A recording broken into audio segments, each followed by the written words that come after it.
అందరికీ నమస్కారం అండి. Welcome to our channel. Telangana రాష్ట్ర ప్రభుత్వ ఉద్యోగులకు భారీ శుభవార్త వచ్చేసింది. 6,000 కోట్ల బకాయిల చెల్లింపులకు సంబంధించి ప్రభుత్వం సంచలన నిర్ణయం.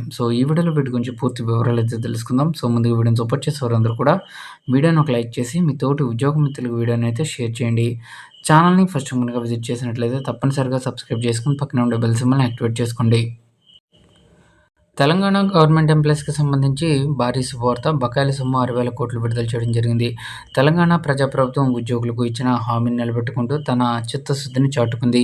ఉద్యోగ జేఏసీ నాయకులకు ఇచ్చిన మాట ప్రకారంగా తీవ్ర ఆర్థిక ఇబ్బందులు ఉన్నప్పటికీ 100 రోజుల్లో మొత్తం 6,000 కోట్ల రూపాయలను పూర్తిగా విడుదల చేయడం జరిగింది.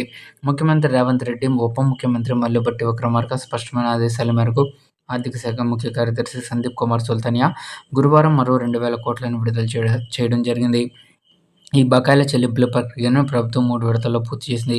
మొదటి విడతగా గత మే 29న 2,000 కోట్లు విడుదల చేయగా, రెండో విడతగా జూన్ 30న 2,000 కోట్లు విడుదల చేయగా, తాజాగా ఇప్పుడు మూడో విడతగా మరో 2,000 కోట్లను విడుదల చేసి ఉద్యోగులకు ఇచ్చిన హామీని, మాటను నిలబెట్టుకుంది.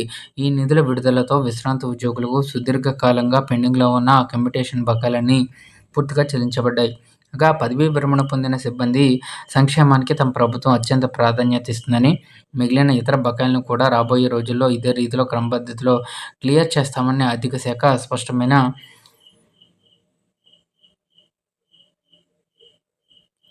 ఆదేశాలు జారీ చేసింది. ఆర్థిక ప్రతికూల పరిస్థితులు ఉన్నప్పటికీ ఉద్యోగుల సమస్యల పట్ల సానుకూలంగా స్పందించి బకాయిలు చెల్లించడం పట్ల రాష్ట్రవ్యాప్తంగా ఉన్న లక్షలాది మంది ఉద్యోగులు, విశ్రాంత సిబ్బంది తీవ్ర హర్షాతిరేకాలు వ్యక్తం చేస్తున్నారు. ఇక ఉద్యోగుల సంక్షేమానికి కట్టుబడి పనిచేస్తున్న CM Revanth Reddy, deputy CM బట్టి విక్రమార్కలకు ఉద్యోగ జేఏసీ నేతలు ప్రత్యేక కృతజ్ఞతలు, ధన్యవాదాలు తెలిపారు.